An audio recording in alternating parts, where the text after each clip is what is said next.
Algunos aspectos de la vida en el más allá.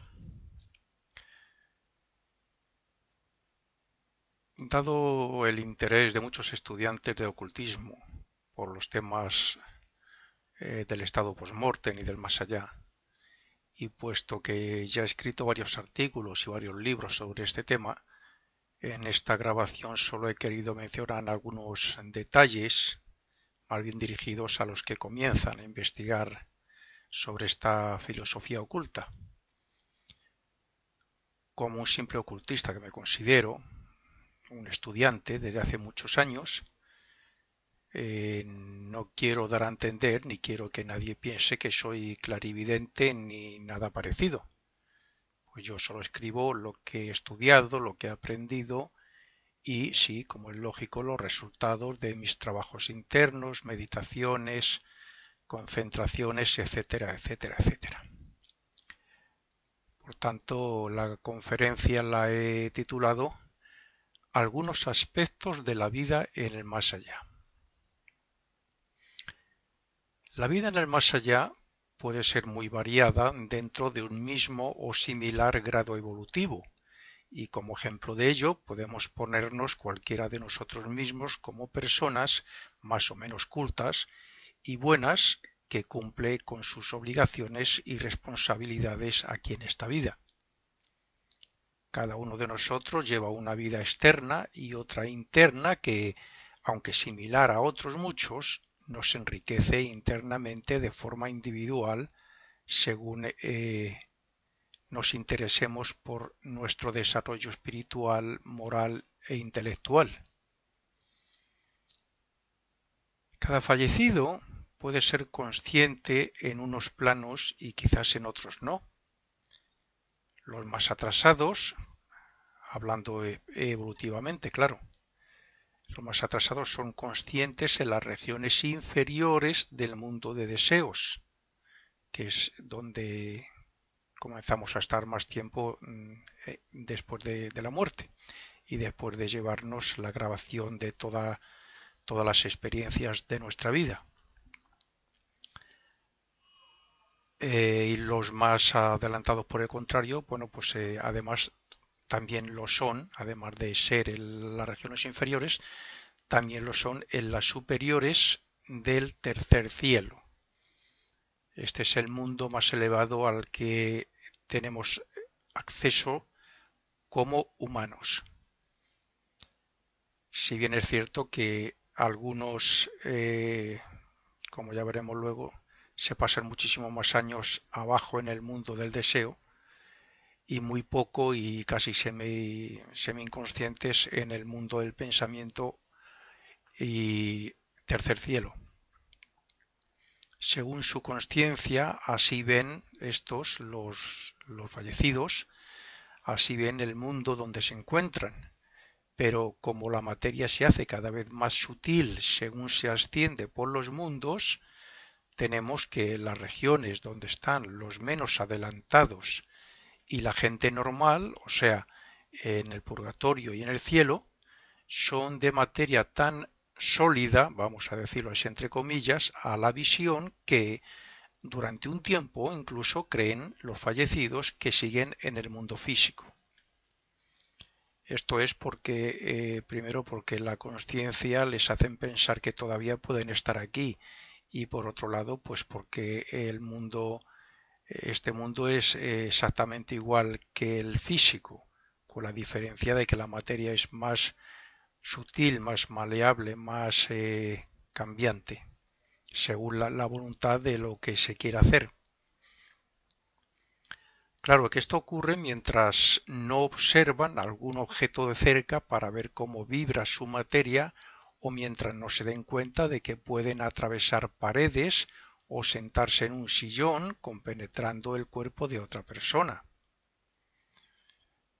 La verdad es que son pocos los que pueden estar allí mucho tiempo sin darse cuenta de que ese mundo no es físico.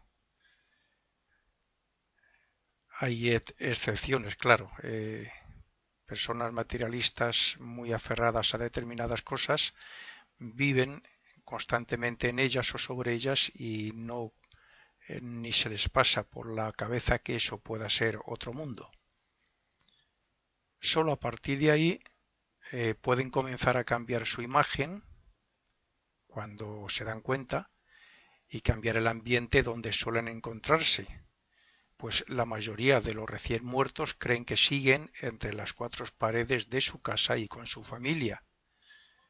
Esto me recuerda un poco también a aquella película titulada El sexto sentido de Bruce Willis, un personaje que no sabía que había muerto y actuaba pensando que era quien era aquí en el mundo físico.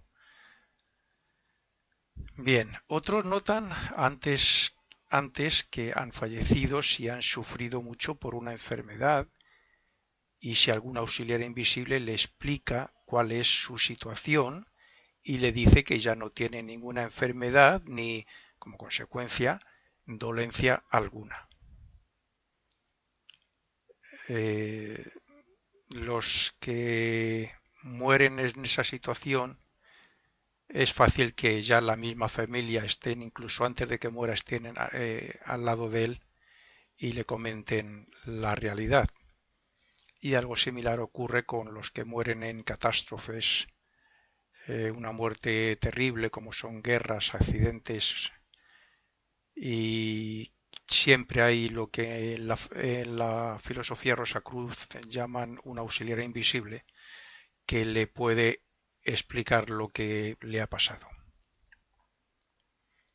Naturalmente que el despertar en el más allá se produce más pronto que tarde, porque el muerto quiere comunicarse con sus seres queridos y llega un momento en que comprende que algo ha debido de ocurrir porque nadie responde a sus palabras ni a sus toques.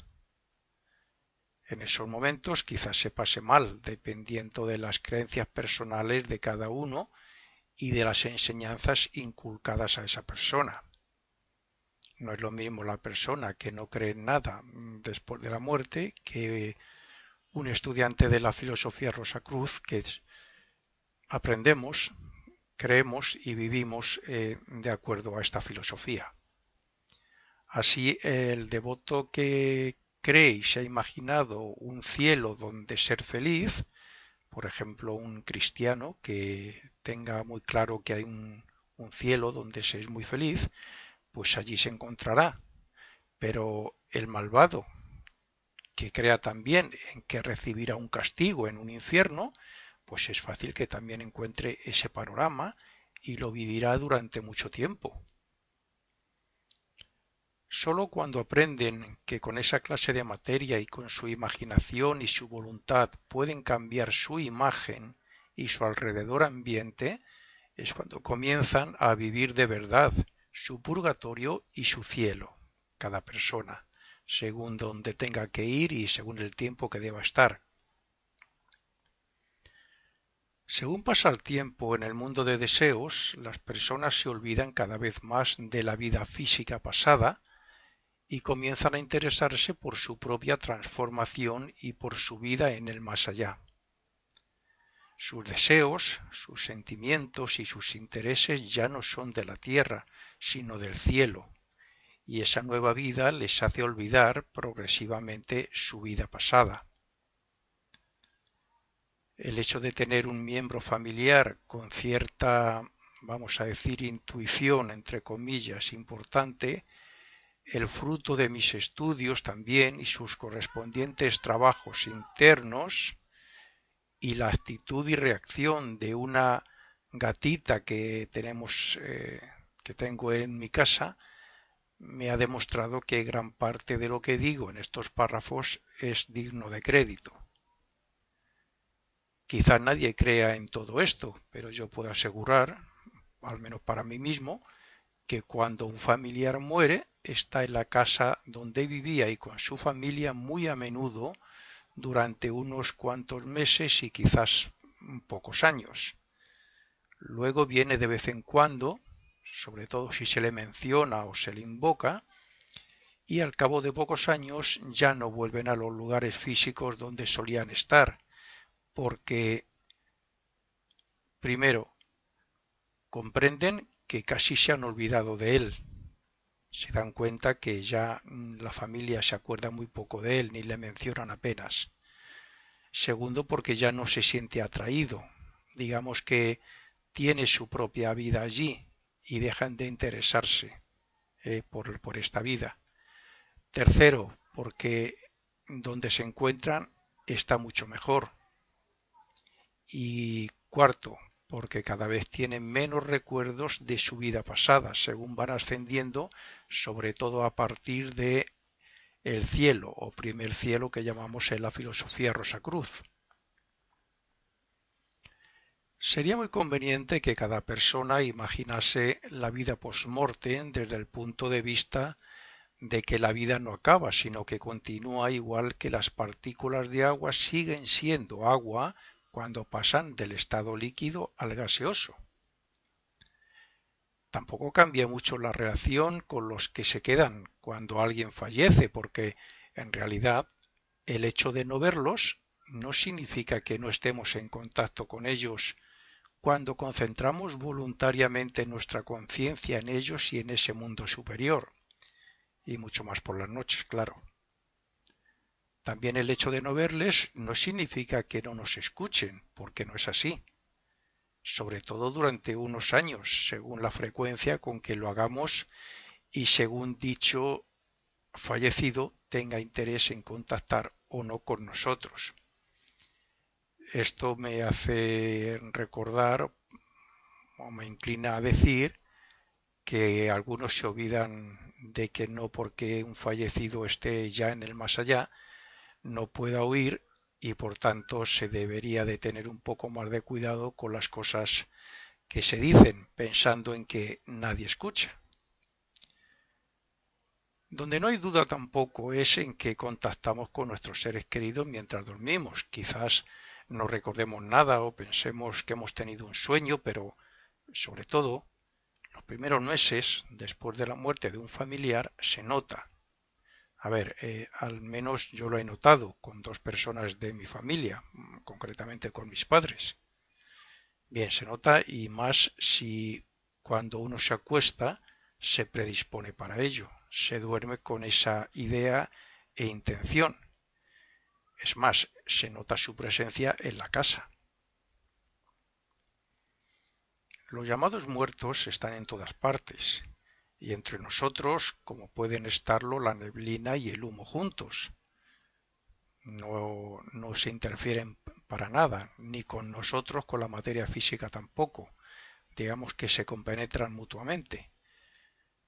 Muchos están en sus cosas, pero otros también van y vienen por las calles, los hospitales, los bares, los que tenían esos vicios, o las iglesias, según fueran sus inclinaciones cuando vivían.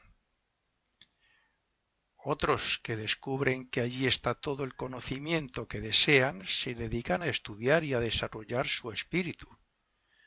Otros, y quizás por mucho tiempo, se pasan nuestros días y nuestras noches velando a padres enfermos o a sus niños que han dejado aquí en la tierra.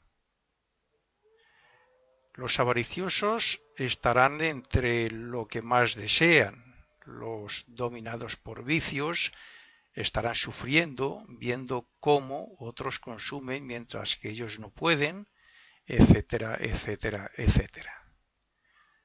Solo los más evolucionados y los que son conscientes de estas enseñanzas son los que saben actuar correctamente, dando el tiempo necesario a quien o a lo que corresponda para luego dedicarse a trabajar cuanto antes para su liberación y para la liberación de los demás. Las buenas o malas intenciones y la mala o buena voluntad para crear buenas o malas obras marcan en gran parte las actividades de los fallecidos en el mundo de deseos. Podría hablar de muchos hechos curiosos que allí ocurren, pero sería demasiado largo para lo que deseo comunicar en este artículo. Solo diré que los fallecidos con buenas intenciones pueden aprovechar las acumulaciones de vibraciones y pensamientos elevados para hacer uso de ellos y revestirse de una imagen para hacer una buena obra, sea de persona o sea de ángel, sean de auxiliadores de personas en peligro o sea de cuidadores de niños que aún no deben morir. Muchas leyendas urbanas y supersticiones populares están basadas en las apariciones y trabajos hechos por altruistas y bienintencionados fallecidos. Me atrevo a decir que muchos de los llamados santos, porque después de muertos hicieron apariciones y obras aparentemente milagrosas, bien, esos santos son personas buenas que se ofrecieron para actuar así, porque les harían caso, pero también que ellos no podían explicar por qué y cómo lo hacían, porque nadie les hubiera creído. Me explico, una bellísima persona, como solemos decir, una buena persona, bondadosa, compasiva, puede esforzarse, tener la mayor voluntad por hacer una buena obra que aquí se podría calificar de milagrosa, incluso hasta el punto de que alguna persona le pudiera ver en un cuerpo de éter, haría esa gran obra porque así lo ha necesitado él internamente, es dar esa gran ayuda, y por eso no ser un santo, simplemente una bella y buenísima persona que ha fallecido y que ha hecho eso. Bien, ese hecho ha podido ser considerado por la persona que le ha visto o las personas que le han visto como la aparición de un santo, y a partir de ahí pues han podido crear esa idea o esa imagen de un santo.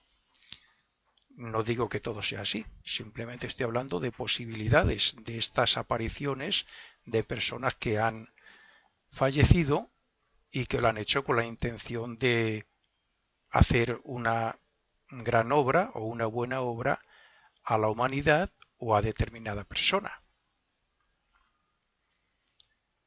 El tema que estamos tratando en este artículo, en esta grabación, en estos momentos es tan amplio que se podrían contar infinidad de apariciones y casos de esos que siempre se han oído en casi todas las poblaciones.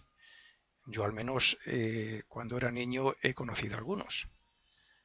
Hay mucha literatura al respecto, aunque en muchos casos sean invenciones del autor del libro, de los muchos que hay por ahí. Pero lo cierto es que los muertos pueden hacer muchas más cosas que aquí, aunque no puedan dar siempre pruebas de ello. Una de las pruebas de las que se han dado muchos casos es la de aparecerse ante alguien para dar a entender que acaba de morir. Los motivos son muchos para hacer esto, pero serían demasiado para enumerarlos.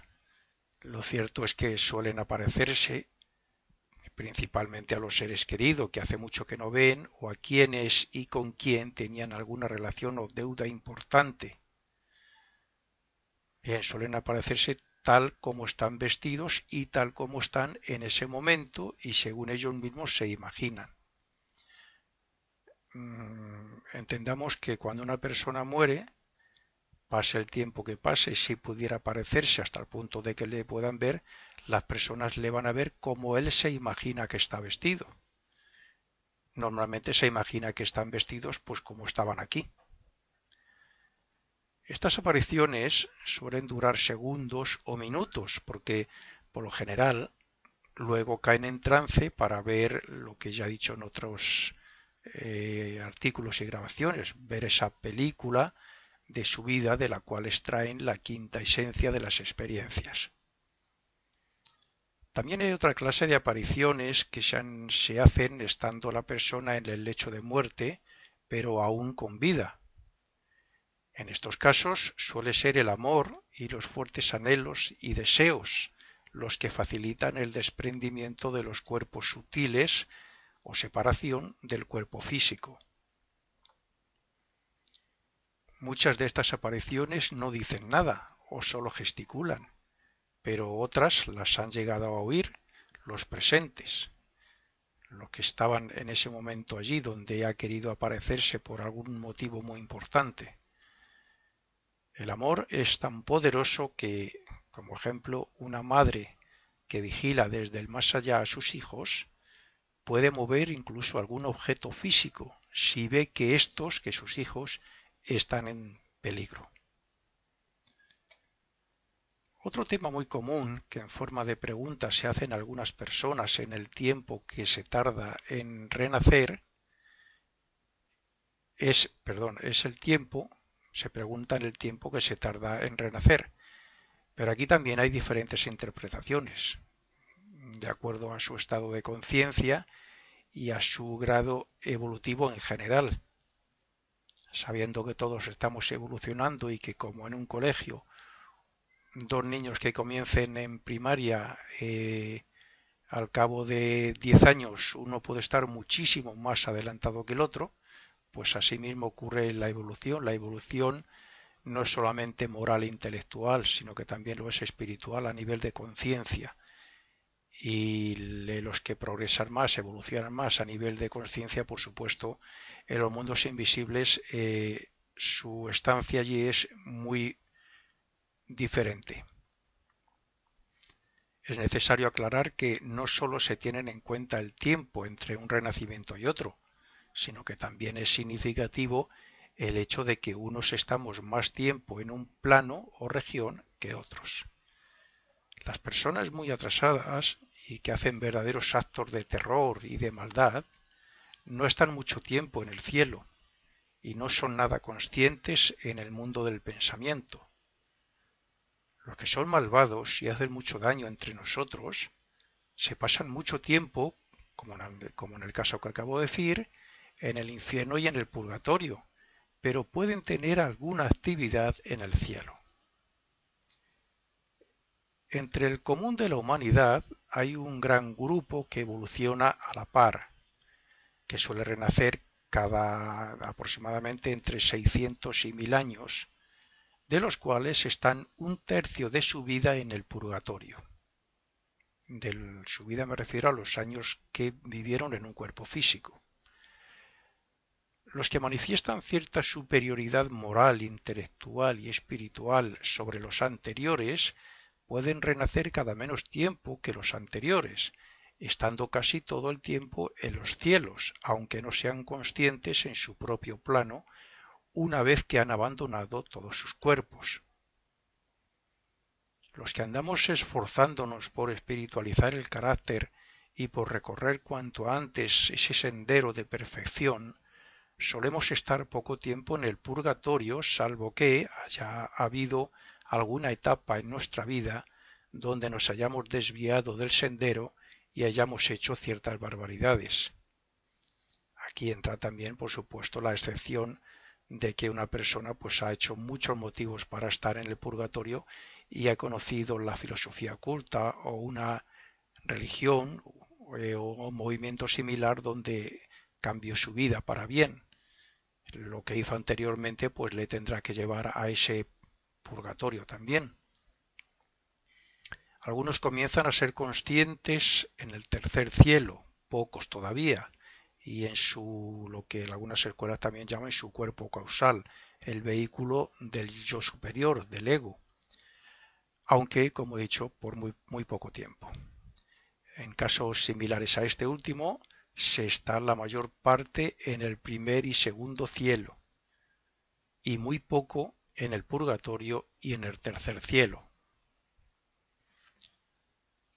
Aunque cada uno de nosotros somos libres y podemos acortar o alargar nuestra vida según el trato y los cuidados que demos a nuestro cuerpo físico, cada cual nace con una duración de su vida de acuerdo a la vibración y duración del arquetipo de nuestro cuerpo físico.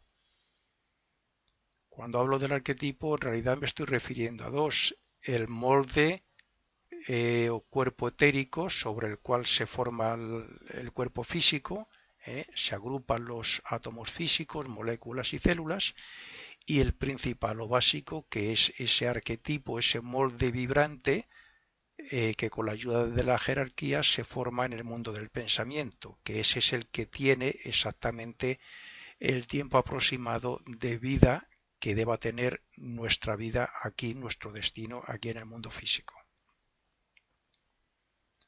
Es cierto que la ley de consecuencia tiene una relación muy directa con nuestra vida, pero su sabiduría nos permite llegar al límite puesto por las jerarquías superiores, por muy dura que sea la vida, el límite que han dado como sea cantidad de años. Estas jerarquías encargadas de ponernos el destino que necesitamos para seguir evolucionando, aquí hay que aclarar que nosotros aceptamos allí, en el mundo del pensamiento, aceptamos como destino con la conciencia que tenemos allí, no la de aquí, que nos haría posiblemente rechazar muchas cosas.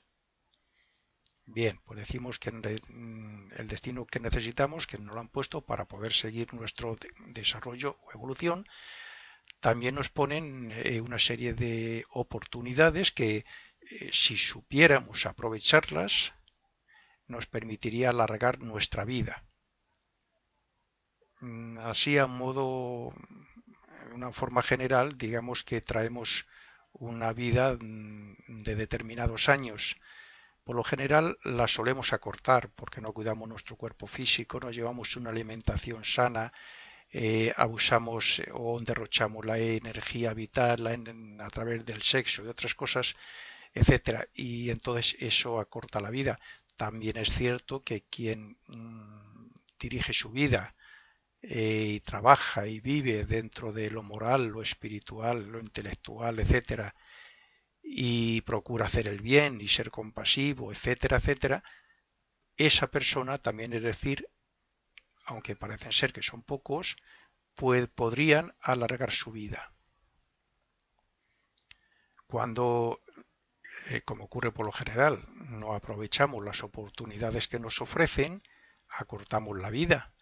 Pero si además nos metemos en un callejón sin salida donde vamos a perjudicar en gran medida nuestras próximas vidas, hay casos, entonces dichas jerarquías acaban con ese arquetipo mencionado y morimos como efecto de su obra, aunque alguien no lo crea, amorosa hacia nosotros.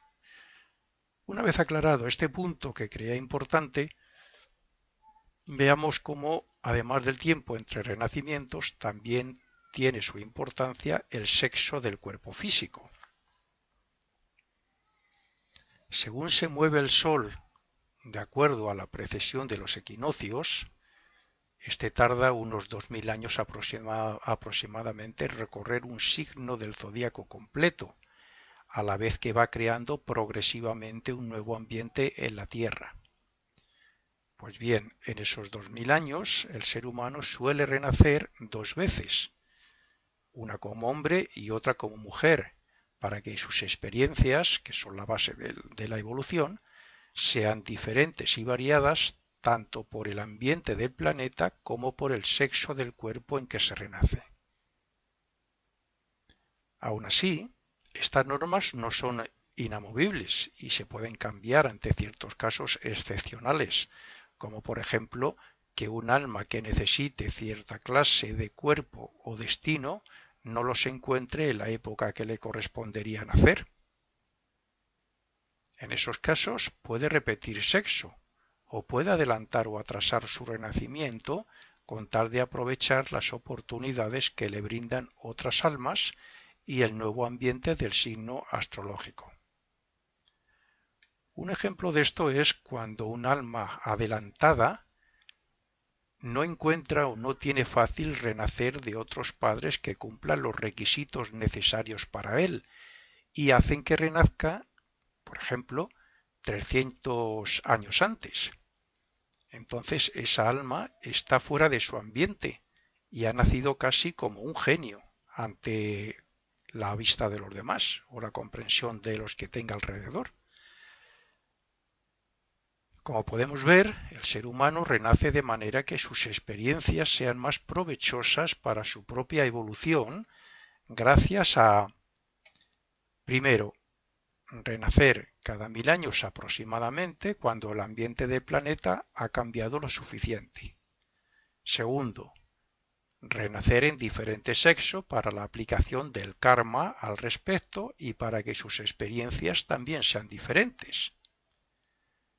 Y tercero, renacer bajo diferente signo astrológico, porque la influencia solar y del ascendente del horóscopo en cada persona le permite desarrollar nuevas virtudes y también y a la vez aborrecer muchos de sus defectos.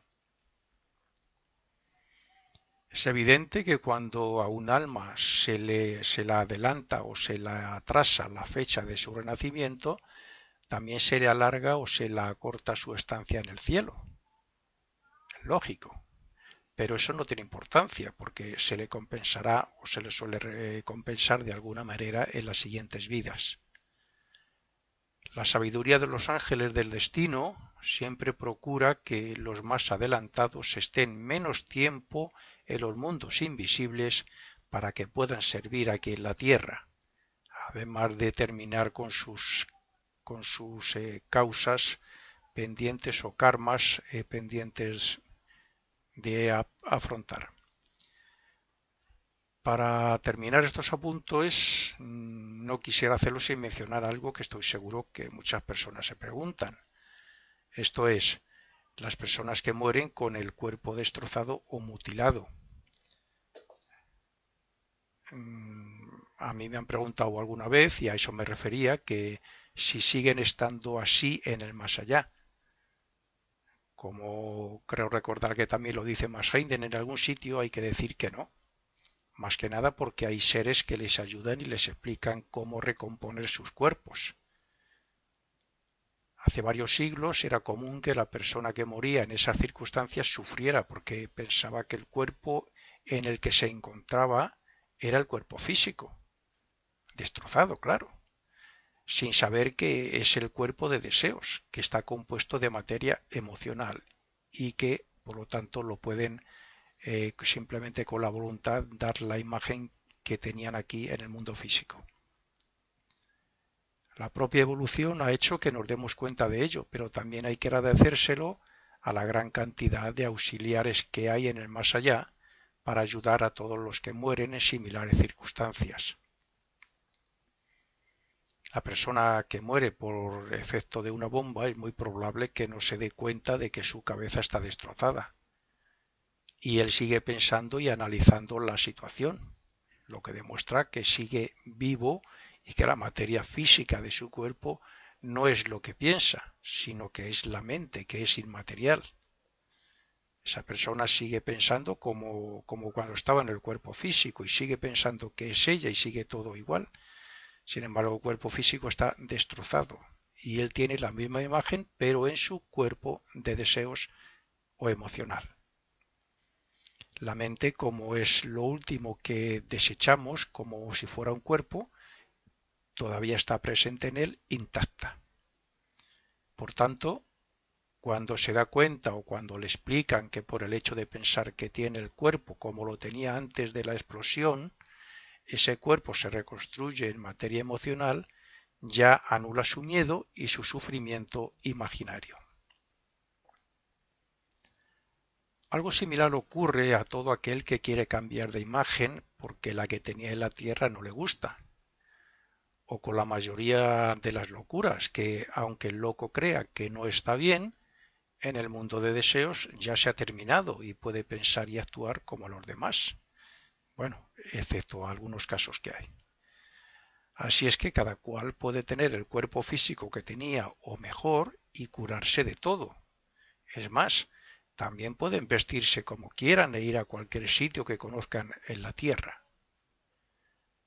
Cuando el fallecido pasa al mundo de deseos con su cuerpo emocional en forma ovoide, que es la forma que adquiere antes de, la forma natural del cuerpo de deseos, pero que luego allí toma la forma del cuerpo físico. Decía que la forma de nada más tomar conciencia en ese mundo, de ese mundo, la persona, esa forma ovoide toma la imagen del cuerpo físico, porque así piensa el fallecido que está vestido. así piensa que está vestido como si estuviera aquí, pero en realidad está allí ya. Y porque esa materia emocional se ve atraída por los éteres superiores, dos éteres que nos llevamos, aunque pertenecen al cuerpo etérico que he mencionado antes, pero nos los llevamos porque ahí está grabada esa película de donde debemos extraer esa quinta esencia de las experiencias. Bien, decía que se ve atraída por esos éteres superiores que forman la imagen de lo que fue en la Tierra. Sin embargo, si la persona desea crearse otra imagen o vestirse con ropa u otros objetos extraordinarios para él, pues deberá mantener una fuerte voluntad y una firme concentración sobre ese hecho, porque si no lo hace, pues la verdad es que pronto volverá a ser como era. Ahí es el poder de la voluntad el que puede mantener una imagen. Este poder no es otro que el que utilizan cierta clase de espíritus elementales aquí, sobre todo cuando se practica espiritismo. Los elementales lo utilizan para crear imágenes grotescas o terroríficas, también incluso para asustar a los que llegan allí, a los que involuntariamente salen, estando aquí vivos, salen del cuerpo físico. Pero bueno, más estoy hablando de los que llegan allí como gente nueva, ¿no? A ese mundo. Pero cuando el individuo se da cuenta de que a ese cuerpo emocional no le puede pasar nada, pues entonces, como es lógico, se le quita el miedo y de hecho, respecto a estos elementales, les planta cara para después comprobar que son dichos elementales los que huyen y los que desaparecen ante él.